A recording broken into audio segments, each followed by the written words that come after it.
Hello and welcome to Technically Speaking, a podcast where scientists and engineers come together to chat about a common interest, share knowledge and satisfy some curiosity. I'm Antonia, and in this episode I'm joined by Laura and Aneeqa to talk about fusion and how it's portrayed in pop culture and the news. To start off with, Laura, what do you know about fusion? And how does it relate to your life? I guess it's worth giving a definition of what I understand it to be in this context. So we're talking about the fusion of atoms to create energy or electricity, I guess. And this is, to me, this is a very future seeming technology. It's not something we currently have, although people have been researching it for a long time. But it also comes up in popular culture quite a lot. And I remember it clearly featuring in one of the Spiderman films from about 20-ish years ago with Tobey Maguire. I was watching the new Spider-Man film in the cinema over Christmas. It came back. Fusion was being talked about again. Doc Ock returned in the latest Spider-Man film. And he says he wants the power of the sun in the palm of his hand.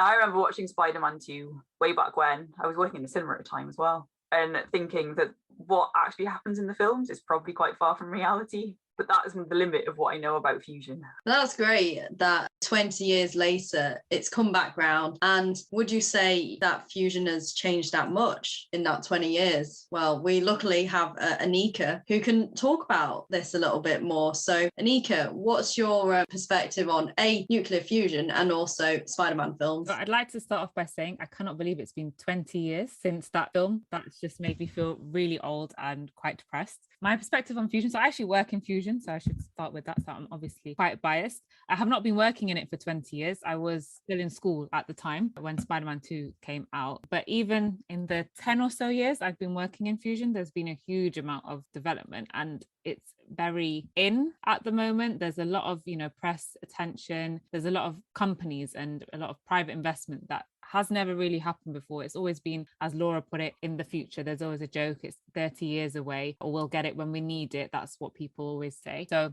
starting to see a bit of a change from it being purely kind of scientific to kind of having more industrial involvement over the last few years.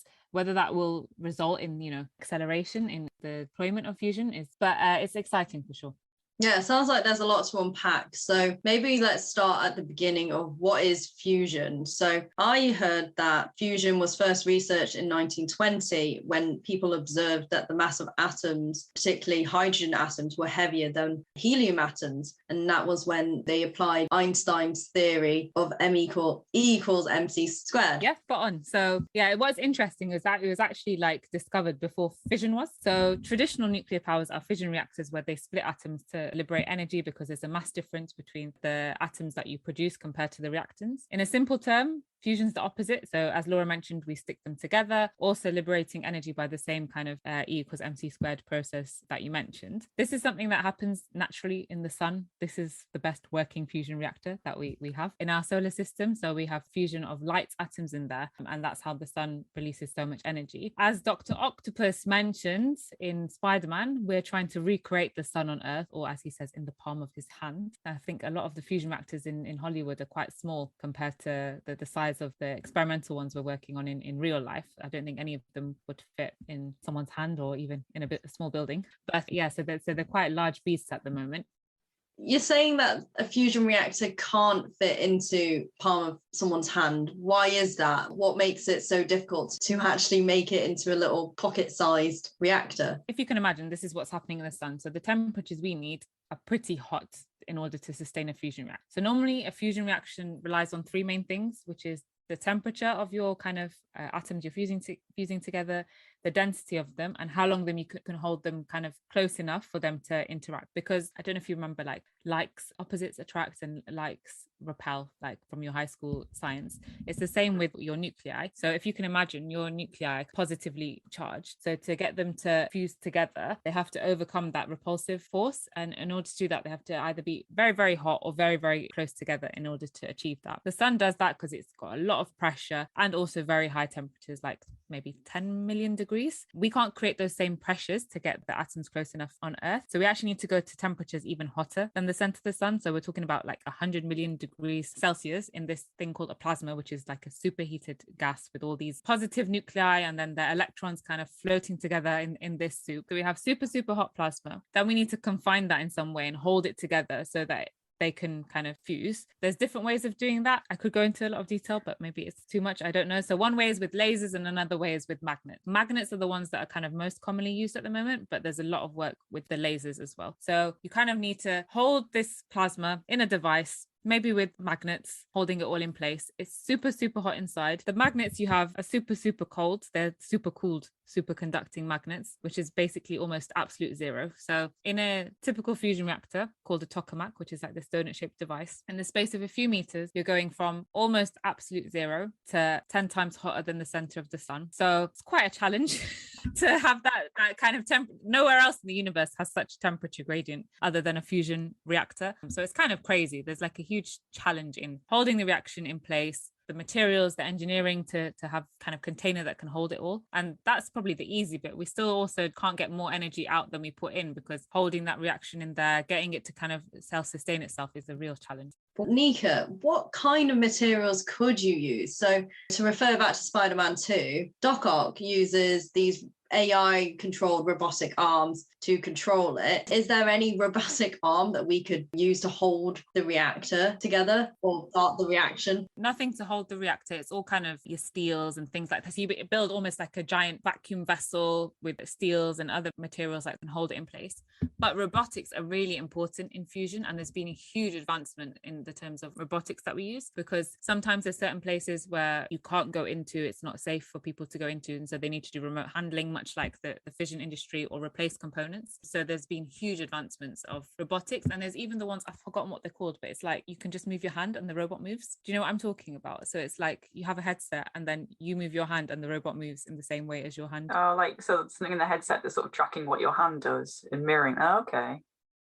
Yeah, so there's been huge like advancements in the robotic technologies for fusion reactors, but not robots to hold the reaction as such, but more about kind of moving bits of moving components and things like that. I got the impression that whoever was doing the writing of the science bits for Spider-Man 2 just kind of combined several different technologies from the nuclear industry and just stuck them all together. Because I think Doc Ock just mentioned that it's impervious to temperature or something like that. Those the octopus arms that he has. I'm like, what? How do you make anything impervious to temperature?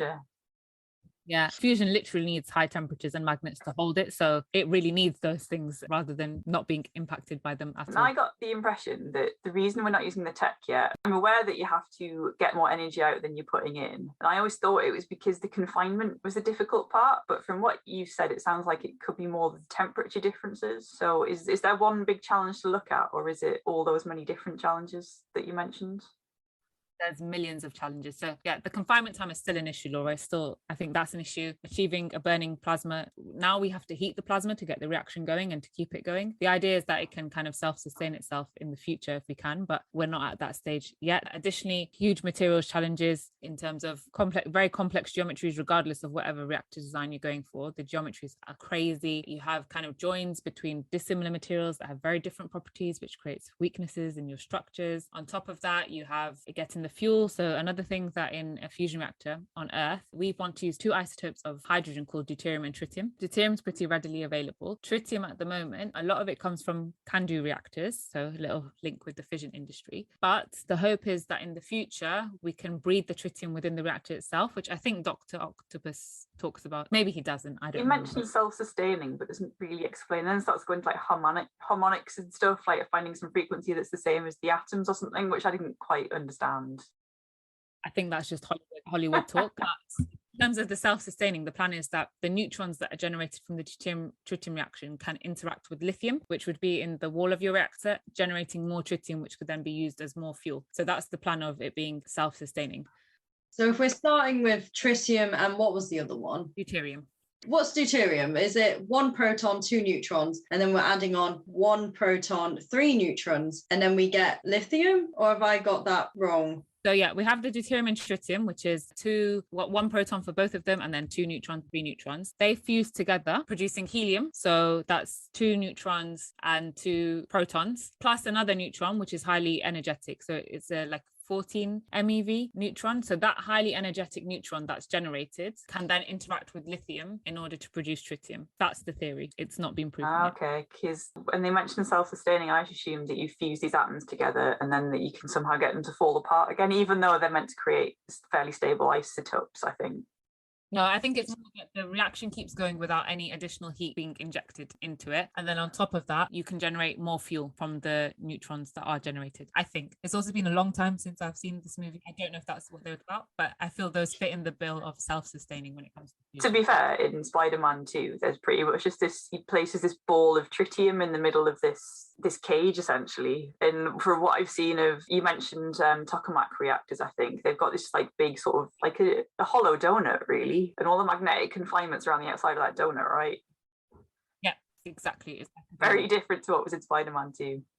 So is this the kind of thing that we are looking at in the fusion world, where we're getting deuterium, tritium to get self-sustaining, or is there an alternative that people have been looking at? So deuterium tritium is normally considered because I think it's got the highest cross-section, like it's the reaction that's most likely to occur, and it's easiest to achieve for energy production reasons on Earth compared to other similar ones. People have looked at other ones, so it's not to completely discount them. I think there could be other ways of doing it, but this is the one that's most heavily researched at the moment. So when you say cross-section, that means I think of that as to capture neutrons. Is that right though? It's a probability of it being able to capture. It's the probability of them fusing together, basically. Yeah, that's what I meant when I said that. So something that people often talk about as well is you're talking about it almost being like a perpetual machine of energy. Is that realistic? Is it, once we get it going, is there no other issues in the world? We've got free, cheap energy forever, because that was what everyone seems to sort of talk about. Nuclear fusion is the holy grail to all of our energy issues. So I think it's a mistake to refer to any energy as a holy grail. I don't think there's any such thing. Every energy source has its downsides, right? We're a very high energy intensive society. Anything we use is going to have an impact on the environment along the way. In terms of having it run forever, I think China broke the record for the longest ever fusion reaction last week, and I think it was 17 minutes. I might be wrong. But that's a big deal in the fusion community. That's really impressive. But clearly 17 minutes is not going to power London or power, all these major cities. So we're still quite a while away. I don't think it's impossible, but that gives you kind of the scale of what we're working with in terms of the length of time the reaction can continue. And that wasn't a net energy reaction. That was just a fusion reaction. So it's actually pretty easy to do a fusion reaction, whether it's between tritium and deuterium or other kind of light elements. That's pretty straightforward. They've been doing that for years. It's just doing it for a long time and doing it in a way that is actually going to produce energy is a real challenge. So I think, yeah, we're still a while away. Right. So that record in China, they were still putting more energy in than they were getting out for those 17 minutes. Yeah, I believe so. Otherwise, I think it would have been. I think everyone would have gone crazy if it wasn't the case.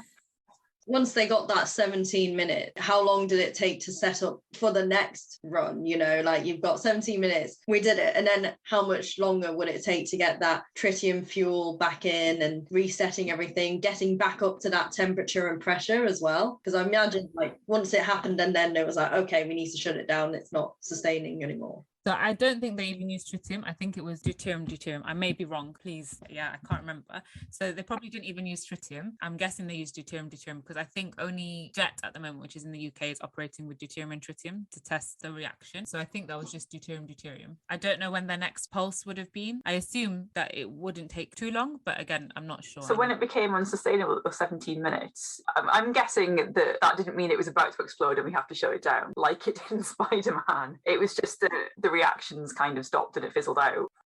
You couldn't blow up a fusion reactor if you tried. It's so difficult to do. The question of it blowing up, exploding would never happen. It would just literally, as you said, Laura, just fizzle out. When it doesn't work, it just shuts off. That's fusion. That's what I figure. I guess that's either because the confinement goes or the temperature's not right, or I guess you can poison the reaction. Right? I say poison the reaction. It's probably not. Yeah, because if you get erosion of your wall and there's impurities in your plasma just switches off. It switches off so easily. It's so difficult to keep it going. That's why it's really, really safe from that perspective. So, with fission reactions, you can almost get a runaway, can't you? Is that something that happens in fusion? Or maybe I'm wrong, Laura. Maybe I shouldn't say fission has runaway reactions. I think either. Most fission reactors now are designed so that can't happen. It will just end the reaction somehow without any particular problems. And fusion, it just can't happen. It's nothing to do with the design. It's just it won't run away.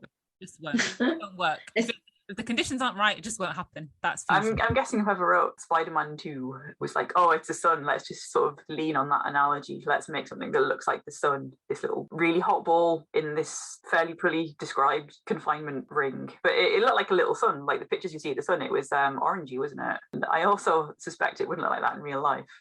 So I mentioned plasmas. Plasmas do have a color depending on, what elements you have in there. A lot of the pictures you see will be like purple. So you'll see like a purple plasma inside of the tokamaks. But yeah, it doesn't look like the sun at all. Although we do use that as an analogy that we're trying to build the sun on Earth. That's a real quote from fusion scientists. The whole basis for Spider-Man 2, nothing to do with the tentacle arms that take control of him and start making him do things that he shouldn't. But that's a different technology that went wrong. That wasn't nuclear fusion's No, fault. That was AI and nanowires, yeah. Yeah.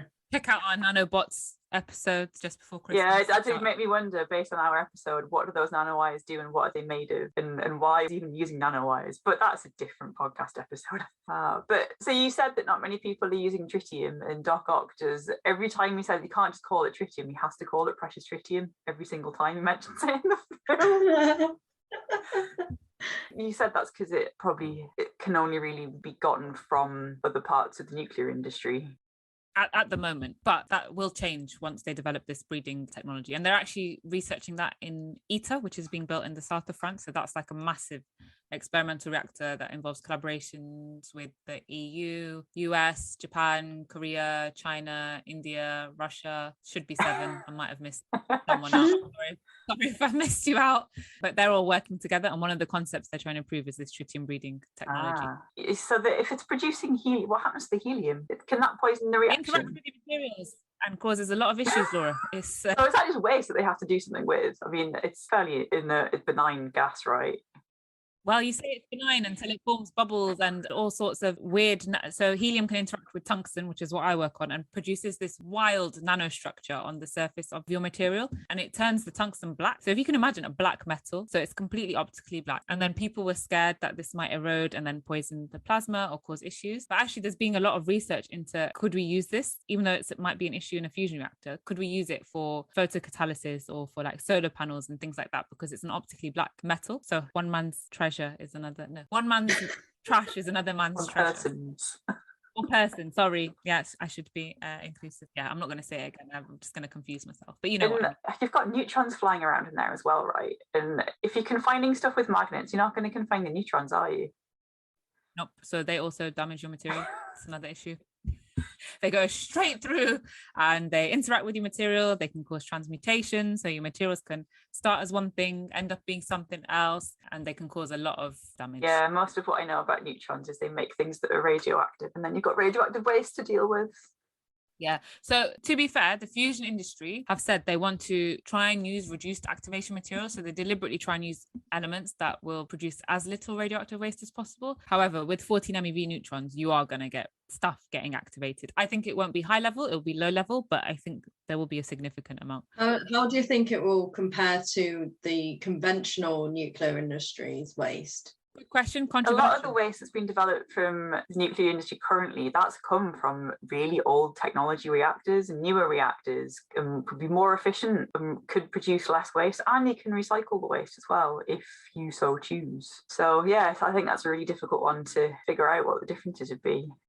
I think we won't have high level radioactive waste from fusion just because of, the tritium has a very short half-life. So I think all of our waste will come from the interactions of the neutrons with the structure. So if they can find materials that are, reduced activation and don't, have become so radioactive, then we can reduce it. But I think there will be quite an amount of low level radioactive waste is my prediction, but I don't specialize in this, so please take that with a grain of salt. You mentioned that there's a lot of development going on. It's changed a lot since Spider-Man 2 was in the cinemas compared to the latest Spider-Man film. And what I found quite interesting was that when Doc Ock is saying, I want the part of sun in the palm of my hand, and then spoiler alert, Spider-Man fixes what was wrong with his octopus arms, and he's like, and the scientist that is using his knowledge for the good of humankind now. Then Spider-Man just hands him one of Tony Stark's arc reactors. Like, there you go, power of the sun in the palm of your hand. And it kind of illustrated how the technology could change in a few decades. But I mean, as you said at the start, the fusion devices can't possibly be that small because of the technology you'd need, the heat and the confinement and whatever else.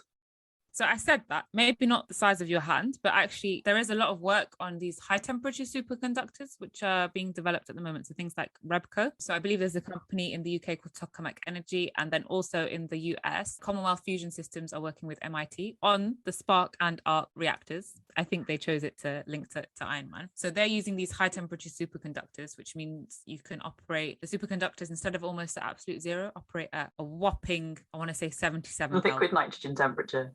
Liquid nitrogen. Pretty cold. So it's not actually high temperatures to you and me. It's still freezing, but a lot higher than absolute zero. So for the the low temperature superconducting magnets, was that liquid helium? Or what is it that they use to make those low temperature? Because like liquid nitrogen is pretty cold to most people. Yeah.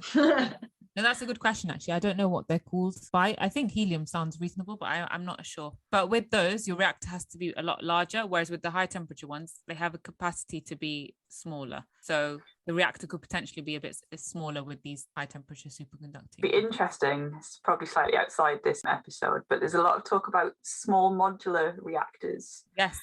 Which they're fission instead of fusion. But the idea is that they're small and self-contained, so they could be underground close to population centres maybe, and there wouldn't be much risk of anything untoward happening to that population. I wonder what the size comparison would be between that and fusion reactor. So it's interesting you've mentioned that, because recently BEIS, which is the UK Department for Business, Energy and Industrial Strategy, have shortlisted 3 potential designs for advanced modular reactors. So similar to the SMRs, which you've mentioned, but I think they're just new concepts. 2 of them are fission concepts. One of them is a fusion concept, which is wild. I think that's so amazing and very exciting. So yeah, there we go. So the UK government is getting behind some of this technology and saying, they're really backing. Go do stuff. Yeah.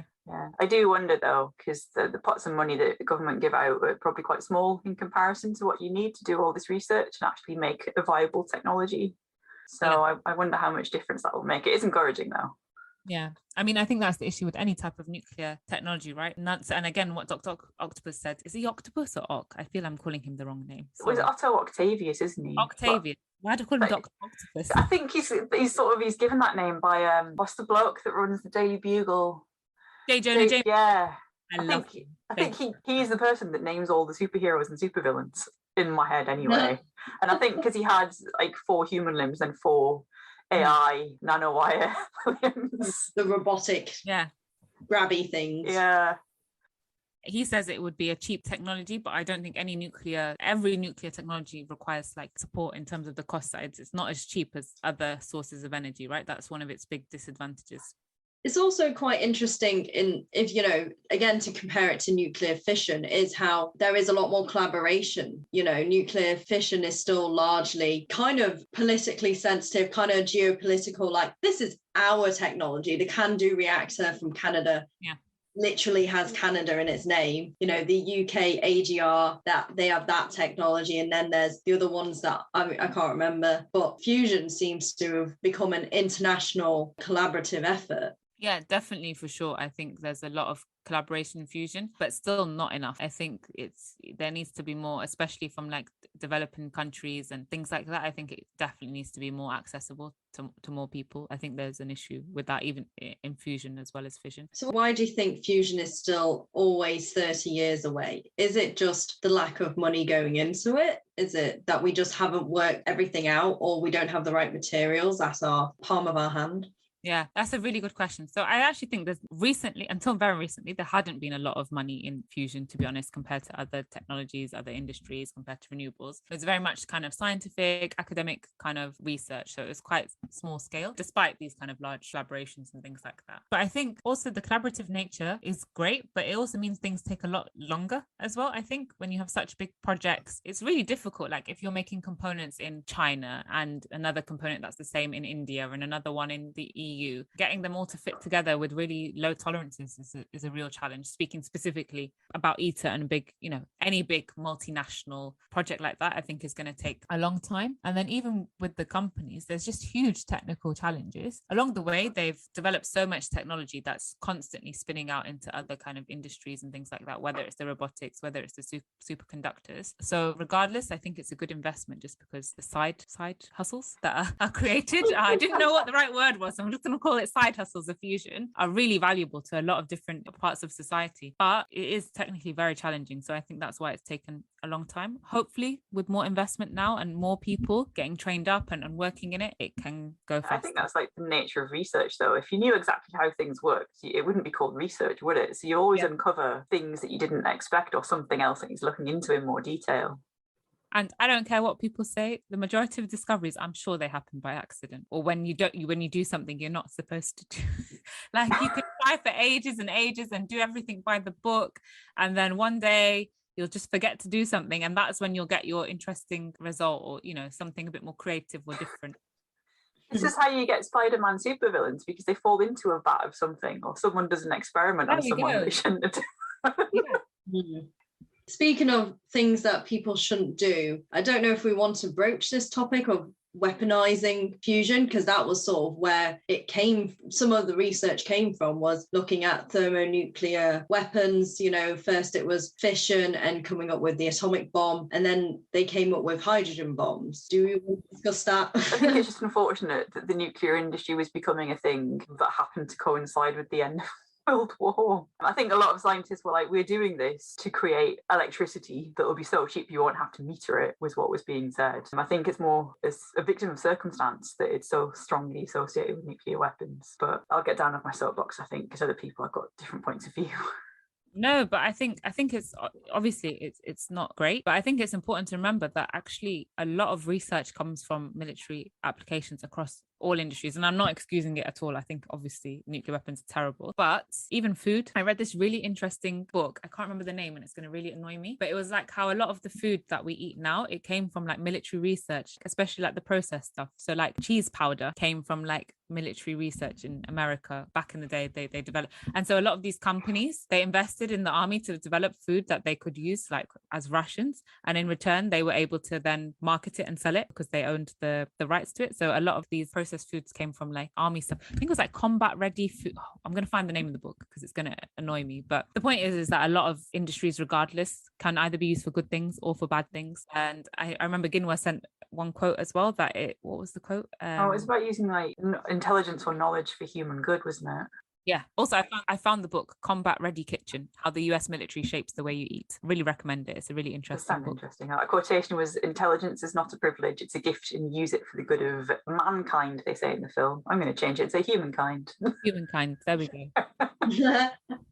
But no, I think that's so true and so apt. Like regardless of whatever field you're working in, it can be used for good and bad, right? And nuclear is no exception. And we should really take responsibility and make sure that we use it for the good of humans, because it is really a great technology in terms of generating electricity without releasing a lot of carbon. I think we need to use it for that and purpose. It sounds like the number of people and the money required to make a technology like this, or like gene editing or other things that are considered to be controversial, someone would probably notice if someone was doing something nefarious, right? Same with, like, we discussed the nanobots in James Bond before Christmas. I think someone would probably notice if you had some shady island somewhere where you were creating all these like poisonous things that could home in on an individual's DNA.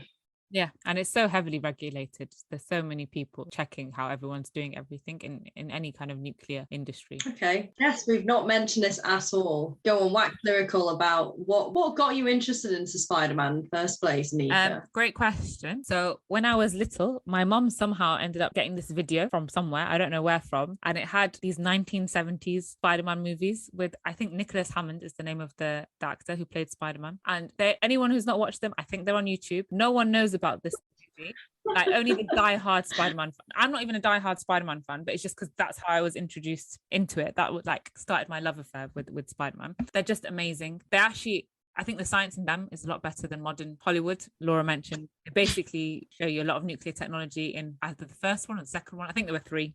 I don't remember. I've only watched the first 2. I only found those 2 on YouTube after you mentioned them. But yeah, the second one, there was a university professor or college professor, it's in America, that had some plutonium in the lab. And students were like, "Oh, that's really dangerous. You can make a bomb out of that. Shall we steal it and prove how easy it is to make a bomb?" It was a different time. It was a different time. Do you know what I mean? But the detail they went into describing how they made this bomb was like, oh, I might be able to do that now. I don't have a microcontroller that would initiate the detonator. So I think from what I know, the way atomic weapons work is you need to create a critical mass, which depends on the geometry and the stuff around it as well. But you have like a small amount of plutonium and then a bigger amount of plutonium, and the detonation forces the two together, which then releases a large amount of energy. All this from a Spider-Man movie, guys. Would you get that today? No, you wouldn't. Don't know if that's a good or a bad thing, but I highly recommend those movies, and I encourage everyone to watch them. I enjoyed them. I enjoyed the most recent Spider-Man.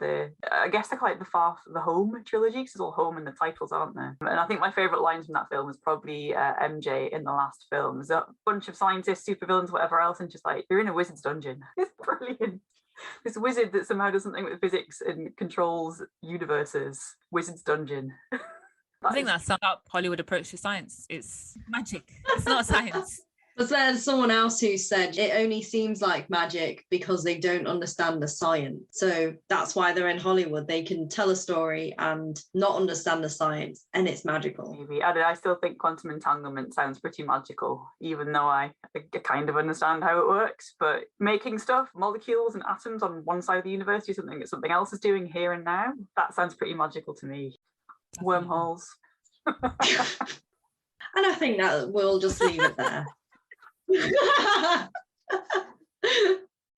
Did you have anything else you wanted to say on this topic, Laura, or wormholes is the last thing we're going to say? Unless you want to try talking about how the spaceships in Star Trek work, but I don't think we do, because I thought that might be some fusion device in there somewhere. I also thought there must be fusion in there, but they never get into enough detail for us to ever figure out anything. All we know is there's I've forgotten the trilithium crystals, element that they mentioned. Is it crystals? Trilithium, I think I remember them saying. Or dilithium? Yeah. And no, I think they upgraded from dilithium to trilithium, depending on which series you're watching. Confused. So as far as we know, it's just a reactor, and they dump the core when there's a problem, and then they somehow magically make another But one. I think that's what I liked about Star Trek. They didn't go into so much detail that you could sit there and go, oh, well, that wouldn't happen, and that's plainly silly. They just mention this stuff sort of in passing, and you go, oh, yeah, okay. And I think that helps with the storytelling, doesn't it? That you're not going to get bogged down in that kind of detail, because that's not what, that it's just like a literal vehicle for their storytelling. Oh, it is that's a great pun. I love that. Did you do that on purpose? I half do them on purpose and half only realise it as I'm saying it, that this is just so deadpan the delivery. I thought it was brilliant. I think we should have the conversation there, because I'm not going to stop laughing now. Great. Okay. Well, we've gone along all of the Spider-Man route and tried to work out whether or not the nuclear fusion technology that Doc Ock is talking about is anything like reality. I think Aneeqa's kind of answered, no, it is not like what we see in the films. And, for good things, that the nuclear reactor that we've got isn't just going to randomly come out of control and take over Doc Ock's mind, and he's going to just kill all of the people in whatever city they're in, New York. Yeah, so let's draw the conversation to a close. Find us on Twitter if you want to carry on this conversation, or leave a comment on the episode. Also, leave us a review of what you think of this podcast. And yeah, catch you next time. The views expressed in this podcast belong entirely to the person that said them. They do not represent any industry or organisation. If you enjoyed listening to these views, it would really help us out if you could rate us, leave a review and tell a friend. This podcast was sponsored by no one, but if you're interested in funding us to continue to have frank discussions about science and engineering, please get in touch.